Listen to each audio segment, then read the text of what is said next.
Bon, qui dit Italie dit Aprilia, et là on est sur un stand où il y a énormément de monde, mais on est là pour voir une nouveauté qui est vraiment très excitante. Axel est déjà à côté, alors je parle pas de la dame, je parle de la moto. Voilà, donc Aprilia RS. RS, ça rappelle quoi? Les petits deux temps, les 125, les 250. Et ben voilà, cette année, Aprilia nous étonne parce qu'ils sortent une sportive, enfin une hyper sport, la RS 660, qui fait, figurez-vous, 100 chevaux. Alors je vais commencer par ça parce que dans la série des 600, 650, on a les japonaises ou la Daytona qui sont autour des 130 et on a à l'opposé les Ninja 650 et tout qui sont autour de 75. Ouais. Donc celle-là, elle se situe juste au milieu. 100 chevaux, donc... C'est un peu comme la KTM Duke. Ouais, c'est un peu... Mais ça, c'est une hypersport. C'est marrant, une hypersport de 100 chevaux. Donc voilà, le moteur, c'est un bicylindre. Alors, ils disent que c'est la moitié du V4. Ça, on demande à voir. Il est calé à 270. Donc, ça lui donne du caractère. C'est comme si vous aviez un V à 90 degrés. Il a les mêmes cotes d'alésage et course que le V4, ça, c'est sûr. On pensait aussi que c'était une moto, on va dire, sportive pour les pays émergents, vu la puissance, mais il n'en est rien. On est sur du haut de gamme.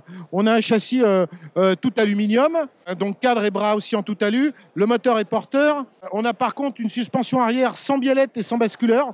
Ouais. Donc c'est là où on peut voir la limite technique, vous voyez. C'est un amortisseur plutôt simple. L'amortisseur a l'air assez basique aussi. Hein. Alors oui, à l'avant par contre c'est mieux, on a une Kayaba de 41 mm qui est réglable de partout, donc ça c'est plutôt pas mal. 43, ouais. Et ensuite 169 kg à sec annoncé. Ouais, ça c'est léger. Ouais, c'est léger pour 100 kg. Et alors le plus marrant c'est qu'il y a une électronique de pointe puisqu'on a une UMU. Je vois il y a un écran TFT aussi. Il y a, écran TFT, pas mal on a 5 modes cartographiques, ce qui est quand même... pas 4, 5. Alors, il y a un mode track en plus peut-être. Ouais, alors il y a 3 pour la route et 2 pour la piste. 2 différents. Ouais, tu as 2 modes track où tu peux les paramétrer pour la piste. Donc on a un contrôle de traction qui est réglable. On a un contrôle de wheeling. Ok. Ouais, wheelie control. Bon. Okay, cornering ABS, bien sûr. La totale de chez Aprilia, de toute façon, quasiment pareil que sur la RSV4. Voilà, cornering ABS, pas déconnectable ABS. Voilà. Et alors, ce qui est marrant aussi, c'est qu'on a un cruise control. Donc sur une hypersport, c'est super rigolo parce que ça sert pas tellement. Les Komodo ont l'air sympas d'ailleurs. Ouais, ils sont. C'est nouveau là, ça change un peu parce que chez Aprilia, ils étaient un petit peu, plastique. Là, c'est un petit peu mieux. Ouais. Bon, ils sont pas rétroéclairés, il faut pas demander la lune non plus. On a aussi un shifter up and down de série. Elle a un système de frein moteur aussi. Et le tableau de bord TFT dont tu parlais. Ouais, c'est hyper complet en fait comme offre. Ouais, elle est hyper complète. Moi, je la verrais bien celle-là, mais avec un guidon haut. Alors regarde bien.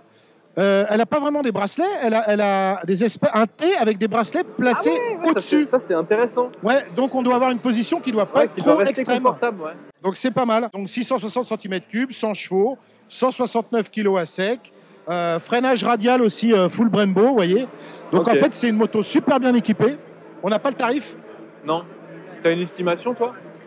Écoute, moi comme ça, par expérience, je dirais qu'on va être autour des... entre 10 et 12 000 euros. Ça me paraît correct, ouais. Après, une hypersport de 100 chevaux.